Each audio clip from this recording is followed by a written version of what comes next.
글쓰기 좋은데 그죠? 아무튼 그거 하고 맞춰봅니다. 이거 다 살펴봤어요. 살펴봤고 혹시 책 산 사람?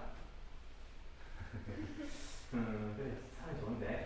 자, 저게 너무 복잡해가지고 외우기가 힘들겠다 싶은 사람들은 요것만 기억하면 됩니다. 플롯이라는 게 20가지로 나누는 사람도 있고 42가지로 나누는 사람도 있고 뭐 10가지로 나누는 사람도 있고, 그러면 이제 의견에 따라 다른데 많이들 내가 봤을 때 가장 기본적인 게 한 20가지 정도라는 것이지, 여러분이 만들어낼 수 있다면 충분히 새로운 플롯, 새로운 재미 요소, 새로운 어떤 레시피를 만들어낼 수 있다라는 거고, 그거를 뭐 외우기 힘들 때는 요 두 가지로 가요. 이제 하나는 마음에 대한 플롯들이에요. 그러니까 이 사람이 어떻게 성장을 하고 혹은 상승 말고 몰락을 한다든가 그런 내면의 과정, 내면의 여행을 내가 담담하게 표현하고 싶은 게 내 스토리의 어떤 주된 가치관이다 싶을 때는 자기가 마음의 플롯을 사용하고 있다고 생각하면 돼요. 소위 말해서. 그죠? 육수 중심인 거. 두 번째는 행동의 플롯, 그러니까 몸의 플롯인데 요거는 종이로 많이 들어가고 그냥 많이들 좋아하는 돼지찌개 백반, 그냥 누구나 대충 어지간한 아이디어력이 없는 사람이면 대충 좋아하는 플롯들이에요. 그러니까 뭐 쫓고 쫓겨 다니고 싸우고 이기고 뭐 이동하고 모험하고 그런 것들을 많이 즐길거리 볼거리가 많은게 행동의 플롯, 마음의 플롯, 그 몸의 플롯을 사용하고 있다. 요 정도만 생각해도 뭐 단순하게 생각할 수 있을 겁니다. 그럼 대표적인 플롯 한 대여섯 가지 정도만 리마인드하고 넘어가 볼게요. 다 읽지는 않을 거고. 추적 플롯 이제 왠지 어디서 많이 본 것 같고 여러 번 설명 들은 것 같고 책 한 번 뗀 것 같죠? 추적 플롯 어렵지 않잖아. 처음 들어봐요? 혹시? 처음 들어본 거 아니죠? 여러분이랑 나랑은 일단 계속 반복해서 이렇게 리마인드 시켜줄 테니까. 네. 이름 뭐죠? 소라연 또 이지유. 추적플롯 여러분 다 살펴봤고 대체적인 설명은 안 할 텐데, 리마인드 할 때 중요한 게 뭐냐면 등장인물보다 추적 자체가 중요하대요. 등장인물보다 추적 자체가 중요하단 말은 요거랑 탈출 플롯이랑 구출 플롯이랑 다 동일한 건데, 동일하게 질문할게요. 왜 캐릭터보다 사실 중요하냐면 웬만한 캐릭터, 예를 들면 구출한다, 누굴 구출해서 탈출한다, 구출해서 탈출하는데 또 도망까지 다녀서 추격 플롯을 가지고 있다라고 쳤을 때 여러분이 생각하는 신선한 설정은 뭐겠어요? 당연히 뭐 크고 덩치 좋고 어떤 나이 많고 하는 사람이 나이 적고 좀 약하고 그런 사람을 구해서 탈출하는 게 일반적일 거예요. 그죠? 근데 거기서 나는 좀 신선하게 해보겠거니 해서 뭐 거기다가 뭐 여든 넘은 노인이 또 전자나 뭐 청년 손자를 구하러 간다 이런 얘기가 신선할 수는 있으나 안 먹히더란 말이에요. 잘 몰입이 안 된다는 거죠. 그래서 인물 설정보다 사실은 중요한 건 뭐냐면 추적 플롯이라면은 내가 어떻게 재미나게 쫓길까, 어떻게 신선하게 뭐 쫓아갈까, 요거를 묘사하는 데 집중하는 데 내 스토리의 공력을 더 쓰는 게 좋아요. 예를 들어서 뭐 그 중에 가장 신기했던 거는 제 기억에는 그거였어요. 둘 다 거의 반식물인간 상태인데 철천지 원수고 얘가 얘를 죽여야 돼요. 근데 쫓아가는 게 이렇게 기어가면서 쫓아가요. 그래서 몸을 움직일 수가 없어서 쟤도 도망을 가는데 기어가면서 도망을 가요. 그러니까 뭐더라? 죽이고 싶은 그런 작품이 있어요. 아무튼 그런 것처럼 억수 신선하게 설정을 할 수 있겠지만은 인물보다는 추적 자체를 세팅하는 데 좀 초점을 맞춰라 라는 게 추적 이런 형태의 플롯들의 대체적이고, 신체적 행동에 크게 의존하는 거 당연하고, 가능하면 상황을 지리적으로 고착시킨다. 많이 고착시키거나 뭐 어렵게 한다. 예를 들면 내가 감옥에서 탈출을 하려고 하는데 탈출 플롯을 가진 거는 내가 들키면 안 된다. 이 조마조마한 거 주는데 목적이 있죠. 그럼 내가 뭐 보일러실 같은 데 숨어 들었는데 간수가 마침 들어와서 내 앞에서 담배를 피고 있더라라는 상황이면은 여러분들은 세팅해야 되는 그 초점은 뭐냐면 안 들켜야 된다라는 조마조마한 걸 세팅해 주는 게 이야기 목적이죠. 그죠? 그러면 안 들키려면 여러분 뭐 해야 돼요? 안 보여야 된다. 엄폐, 은폐 뭐 이런 거 알죠? 그다음에 소리를 내면 안 된다. 등등등 있죠. 그럼 항상 장애물 이런 거 똑같이 뭐 안타고니스트가 필요한데 내가 소리를 낼 수밖에 없는 상황인 거예요. 흔한 클리셰, 예를 들면 찍찍찍찍. 내가 숨어있는 게 뭐 어떤 소녀다 그러면 찍찍찍찍 쥐가 지나가 뭐예요 보통? 뭐 이런 거 안 해? 안 하나? 아니면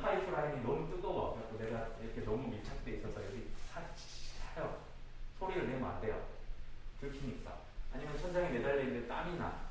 혹은 내가 피가 나는 상태야. 그래서 이걸 떨어뜨리면 들켜. 그래서 이걸 어떻게 부둥켜 안고 어떻게 손으로 이렇게 닦고 뭐 그런 장면들 모든 게 이제 그 행동에 크게 의존한다. 캐릭터성이 어떻고 저떻고 이런 사연에 대해서는 크게 궁금해하지 않는다. 왜냐하면 기본 세팅이라고 생각하기 때문에 어떻게 재미나게 묘사를 하는가 보자 라는 데 초점이 맞춰져 있습니다. 하소진이랬어요? 네. 맞아요? 그래서 가능하면 도착시키고 추적하는 장소가 좁으면 좁을수록 좋다라는 겁니다. 쫓기는 사람이 야영내면 재미가 없다는 겁니다. 충분히 도망 잘 가니까. 자, 그리고 기본 규칙을 정한다는 거예요. 방금 말했던 대로 나는 추적 플롯의 작품을 하고 싶은데 나는 무조건 해상에서만 벌어지게 할래. 상어한테 쫓기든 해적들한테 쫓기든 그런 상황 세팅. 네, 그런 상황 여러분이 그런 기본 규칙을 정해준다라는 겁니다. 그러면 자, 지리적으로 고착시켜서 좁으면 좁을수록 좋다 쳐요. 근데 바다에서 쫓기는데 내가 어떤 상태면 더 긴박해요? 어떤 상태면? 산소통에 산소가 부족하니 뭔지 알겠죠? 보트로 도망가야 되는데 연료가 없니? 프로펠러가 부서져 있나든가 아니면 바닷속에 뛰어들어서 도망을 가면 되기는 하는데 하필이면 그때 바닷속에 보이는 헤엄치는 그 녀석이 바로 상어라든가 이런 식이에요. 그러니까 그거 세팅하는데 스토리의 공력을 드리면 돼요. 여러분이 이거 재미를 주고 싶으면 그래서 별로 이렇게 얘기 들으면 별로 어려운 것 같지 않지 않아요? 할 수 있을 것 같다 왠지 난 추적의 플롯을 주고 싶은데 저쌤 말 들어보니까 대충 그래 어려운 것만 막 배치시켜 놓으면 볼거리 즐길거리 나오겠네. 이게 엔터테인먼트라는 거구나. 이제 감이 옵니까? 그거예요. 자, 그 다음 구출 플롯.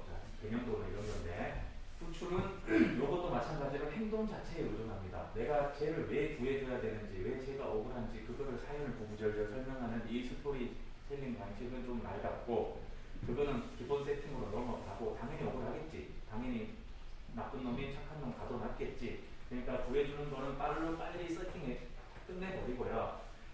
행동 자체에 의존합니다. 내가 당연히 구해줘야 되는데 아까 탈출이랑 비슷하게 생각해 보세요. 내가 소리 안 내면 돼요. 지가 나와도. 내가 뜨거워도 참으면 돼요. 근데 얘가 나보다 훨씬 약하면 어떡해요? 한계가 있죠. 그러니까 내가 한 사람분의 짐을 더하게 되는 상황이죠. 그러니까 기본적으로 그 세팅을 두고 가는 겁니다. 그러니까 뭐랑 결합하기 쉽냐? 희생플롯이랑 결합하기 좋아요. 그러니까 멋지게 구해주고 나는 감옥에 간다. 멋지게 구해주고 나는 총 맞아 뒤진다. 등등의 설정이 많은 이유를 알겠죠. 멋지게 구해주고 내가 표창장 받는다. 뭔가 좀 비장하지도 않고 별로 멋이 안 나잖아요. 그러니까 나 혹은 주인공 조력자는 적당한 시점에 죽어주는 게 낫다. 물론 그때 죽어준다고 죽지 마세요. 운음으로 너무 때우면 심파라는 말을 듣는다. 적당히 슬플 때 한 발 빼라라는 거죠. 네, 도덕적 논리는 흑백 논리고 그런 얘기했어요. 그러니까 구해줄 놈이 아닌데 구하는 이야기는 설득력이 없다라는 거고 물론 예외는 있습니다. 전 국민의 표적이 될 만한 현상금이 걸린 살인마인데 안전하게 호송해야 되는 임무를 가진 그런 작품도 있습니다. 저런 어떤 놈을 구해줘야 돼? 뭐 이런 얘기였어요. 자, 희생자는 인물 삼각형 중에 가장 약한 존재이다. 그리고 주인공을 안타고니스트와 맞서게 하는 장치다. 왜 맞서게 하는 장치냐? 주인공은 얘 구할 목적이 없거나 아니면 얘한테 정이 안 붙었거나 아니면 자기 혈육이 아니거나 그러면 굳이 구해줄 목적, 동기부여가 없어요. 근데 동기부여 세팅해주는 데 한참이 걸려요. 아저씨 같은 경우는 반창고예요. 그죠? 소미, 뭐만 보자. 그거예요. 그 세팅을 잘해주느냐, 설득력 있게 안 해주느냐, 그 문제입니다. 자, 이별, 추적, 대결, 성공 세 가지의 능력을 적절히 이용한다. 그러니까 왜 성공이란 말이 들어가느냐? 구해야 되는데 거의 다 구했을 때 다시 납치돼야 하는 이런 거 알죠? 거의 다 구했는데 이건데 했는데 다시 납치당해서 또 처음부터 세팅해야 되고 그 플롯 포인트 1, 플롯 포인트 2가 필요할 겁니다. 이런 거는. 자, 리마인드 이거 탈출 플롯 마찬가지예요. 도덕적 논리 똑같죠? 흑백이고 구출 플롯과는 반대다. 주인공이 갇히게 되는 과정도 다뤄야 된다. 좌절된다. 몇 번 좌절 한 두 번 좌절을 시키라고 해요. 그 감옥에서 탈출하는 얘기라든가 이런 거는 두 번 좌절시키고 한 번 성공하라는 게 가장 잘 먹히는 재미라고 하더라고요. 자, 라이벌 플롯은 리마인드를 굳이 할 필요는 없는데 그거만 기억하면 돼요. A랑 B랑 도대체 누구 편 들어야 될지 모르겠다가 라이벌 플롯입니다. 예를 들면 천하의 약강이랑 아주 좋은 사람이면 라이벌 플롯이 아니겠죠. 아마 복수라든가 그런 쪽으로 가겠죠. 그렇기 때문에 둘 다 어쩌고 어떻게 하면 좋고 둘 다 잘 됐으면 좋겠는데 아니면 둘 다 진짜 질 수 없겠네 그래 뭐 이런 거 아니면 둘 다 악당이라 쳤을 때 누가 이겨도 누구 편 들기가 애매하냐 뭐 그런 상황에 세팅을 잘해주면은 조금 더 처절한 액션이 나오겠죠. 복수 플롯 가장 쉽다고 했습니다. 직설적이고 나머지 더 설명할 거 없죠. 됐습니다. 다만 여기서 제가 설명을 했지만 복수 플롯을 워낙 많이 쓰다 보니까 처음에 희생이나 이런 장면 묘사할 때 그거를 잘 사려 깊게 요즘은 해줘라. 그 정도는 요즘 해야 된다. 다음 8가지 원칙만 봅시다. 앞에 4개만 하면 되는데요. 자, 긴장감이 없으면 플롯이 없다. 이게 무슨 말일까요? 긴장감이 없으면 플롯이 없다. 긴장감이 뭘로 조성돼요? 예를 들면 추리물이면은 제가 왜 그랬을까? 제가 누가 그랬을까? 어떻게 그랬을까? 등등등이 궁금한 상태에 팽팽한 긴장감을 주면 되고요. 복수 플롯이면은 거기서 성공해야 되는데 얘가 죽을 것 같다. 당할 것 같다. 역습당하겠네. 등등등 긴장감을 주는데 사람들이 왜 이 긴장감을 좋아하냐면 제가 유머의 원리 때도 설명하지 않았어요? 팽팽하게 당겨준 다음에 싹 풀어줬을 때 그 이완감을 대단히 좋아해요. 사람들이. 대단히 좋아해서 유머에도 이게 많이 쓰이고요. 로맨스나 스릴러, 액션에도 이게 많이 쓰입니다. 긴장감을 줬다가 풀어줬다가 이런 거. 그냥 대립하는 세력으로 긴장을 창조하라. 대립하는 사람이 아니고 세력이어야 돼요. 이것도 의외네요. 자, 무슨 말이냐. 타노스 한 명만 싸우는 게 아니고 당연히 그 밑에 영역 쓰는 애, 런치 큰 애 등등등 배치해가지고 걔네들을 팀업을 해줘라 하는 거고요. 스릴러라면 범죄도시 그 장첸만이 아니고 그 옆에 대머리 머리 긁는 사람이랑 약간 실실실 웃는 소시오패스 같은 애랑 이렇게 좀 붙여놓고 걔네들도 팀업을 시켜줘야 되는데 세 번째 얘네들 대립하는 세력을 키우랍니다. 그러니까 주인공만 계속 키워줄 거예요? 아니죠. 악당도 계속 키워줘야 돼요. 범죄도시가 대표적인 예인데 마동석과 최후의 클라이맥스 전투에 앞서서 장첸을 계속 키워주지 않았었어요? 동네 조그만 오락실 먹고 그 조직의 보스 해치우고 등등등 얘를 계속 키워줬어요. 여러 가지 전투를 오히려 악당한테 전투를 해서 키워주고 마동석과 만나서 이제 할만하네 시켜주고 이제 이기고 이런 거죠. 그래서 얘네들 세력을 자꾸 키워서 빌드업을 시켜줘야 된다. 그리고 등장인물의 성격은 변해야 된다. 내가 법도 뭣도 없는 무식한 어떤 그냥 아주 주먹이 앞서는 열혈 형사라면 저 뒤쯤에 가서는 따뜻한 상태로 가 있던가 아니면 이성적인 상태로 가 있던가 나는 그냥 이성적으로만 하고 사람들을 정은 안 주는 스타일이다. 근데 뒤에는 피눈물 흘릴 정도로 열혈적으로 뛰던가 이렇게 사람이 약간 처음과 끝이 변해져 있어야 됩니다. 그게 성장된 상태는 성장물이고 몰락해버렸다? 그러면 상승과 몰락 혹은 지속한 행위 플롯이니까 결정적인 것은 사소하게 보이게 하라. 예를 들면 자기가 난 그냥 말이 되고 혹은 난 무서워 그냥 아무것도 아닌 것 줄 알았지만 또 큰 어떤 스포가 되나요?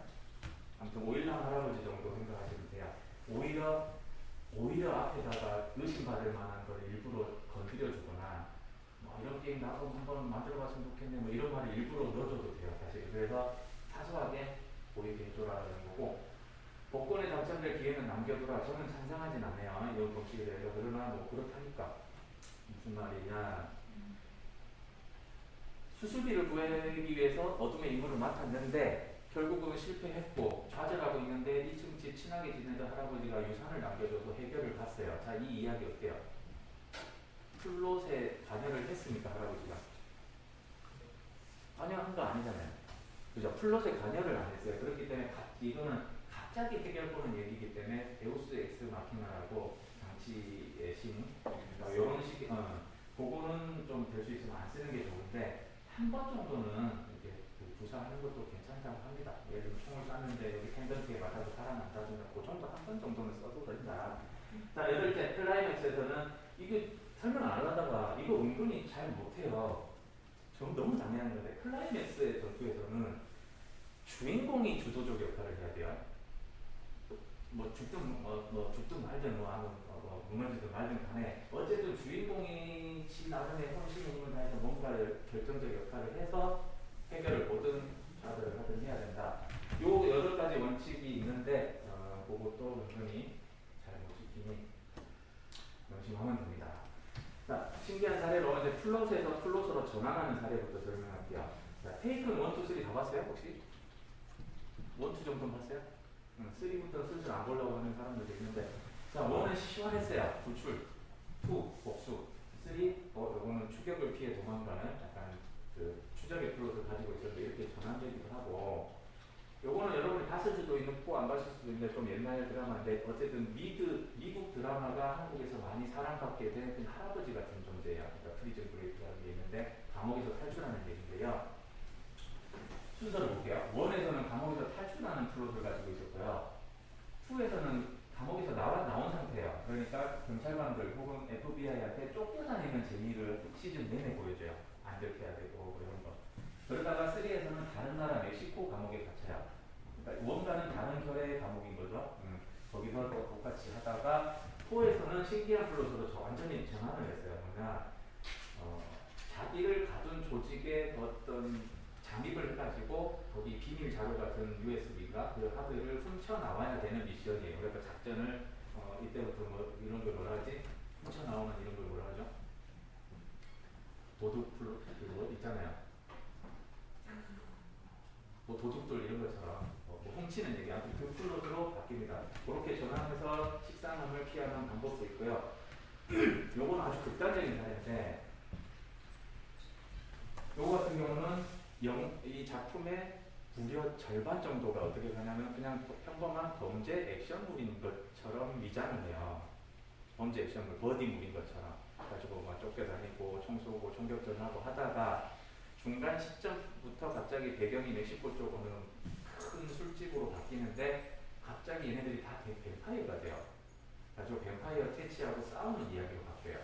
그러니까 그런 아주 신선한 시도도 있고 오로라 멈추나 이런 것처럼 그냥 그 작가가 변심을 해가지고 등장인물이 마음에 안 들어서 배우가 마음에 안 들어서 죽이고 이런 식으로 하는 경우도 있는데 그런 걸 하면 안 되고요. 자, 대충 요거만 볼게요. 자, 그럼 플롯을 여러분의 20가지를 다 살펴봤으니까 요거를 보면은 큰 틀은 알 겁니다. 1번 아크 플롯은 고전적인 설계다. 그래서 이야기 얼마나 뻔한지 잘 보세요.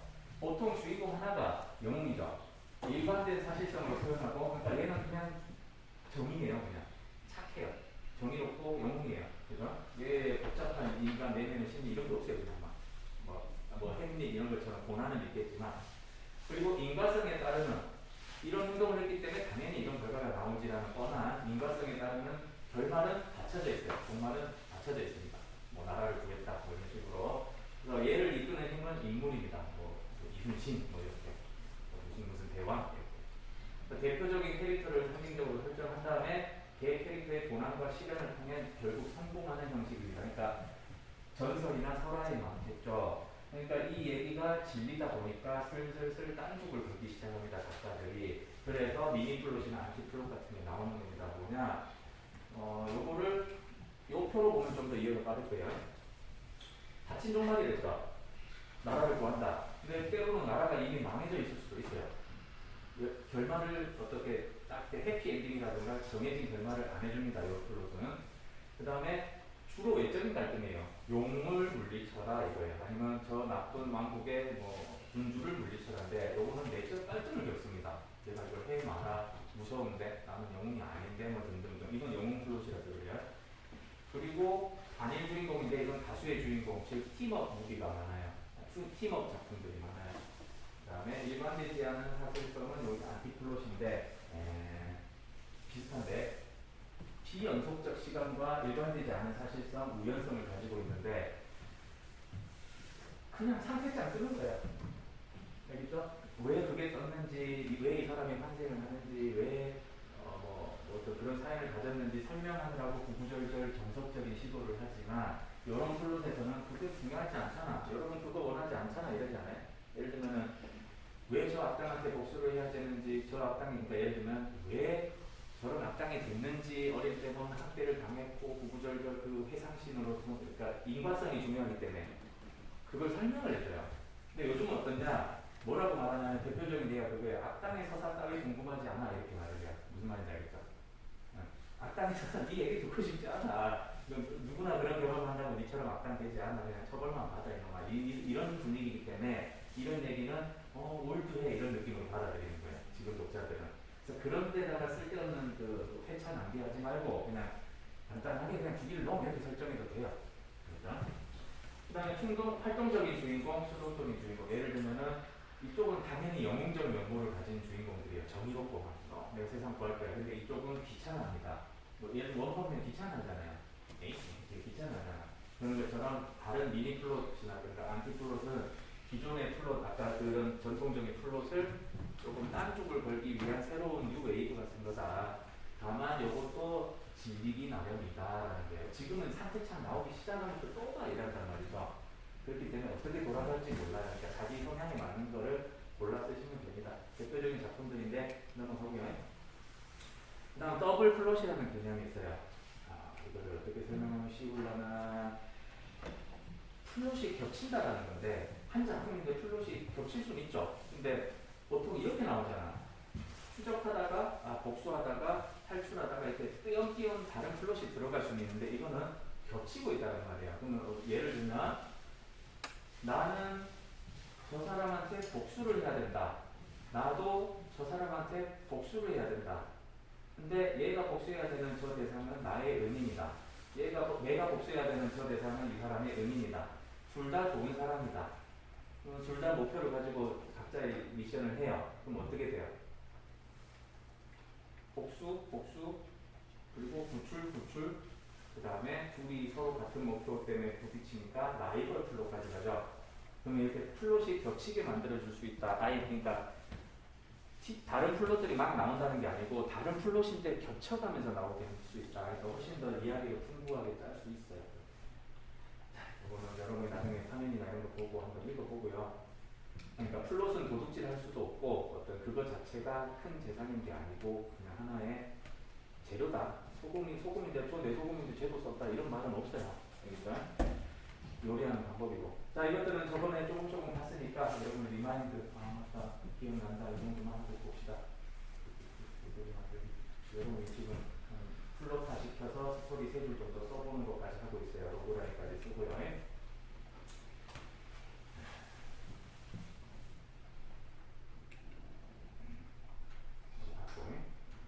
리마인드 하세요. 요거는 나중에 이제 추가 설명을 하기로 하고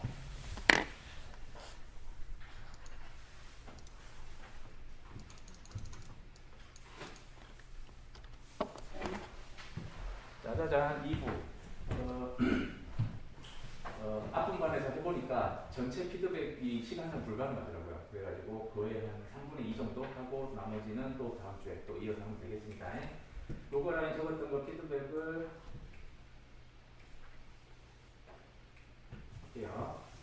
자, 로그라인은 대충 여러분 글자나 읽고 있으세요. 로그라인은 그 글자가 주는 그 어휘의 힘, 그 다음에 글자라는 게 이렇게 사소한 글자인데 이렇게 에너지가 넘치네? 라는 거를 제대로 글맛을 느껴볼 수 있는 조그만 조각이에요. 그러니까 스토리를 장황하게 쓰기 시작하면 이제 어휘력은 물론이고 여러 가지 센스나 배치하는 이런 능력이 중요하겠지만 짧은 한두 문장으로 내 작품을 어떤 매력을 느끼게 한다라는 건 얼마나 그 공을 들여야 되는지 몰라요. 게다가 기획서의 핵심이라고 볼 수 있는데 그 기획서는 제가 팁을 드리자면 여러분이 플랫폼에 넣었을 때 어떤 느낌이 들어야 되냐면 요거 되겠다라는 마음이 좀 들어있어야 돼요.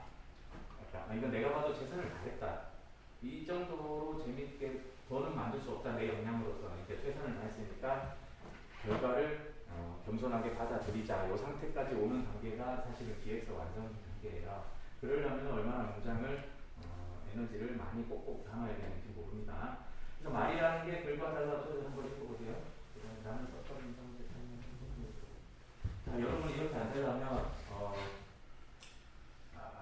유사어 사전 같은 거 하나 사가지고 곁에 두고 계세요. 유의어 사전 혹은 유사어 사전. 알겠죠? 그리고 같은 말이라도 내가 다른 단어로 표현하기 위해서 좀 갖가지 노력을 하려고 되는 게 좋습니다. 문장력을 위해서는. 이거는 이제 외국의 경우에 해당되는 경우긴 한데 우리도 충분히 할 수 있습니다. 6단어 정도로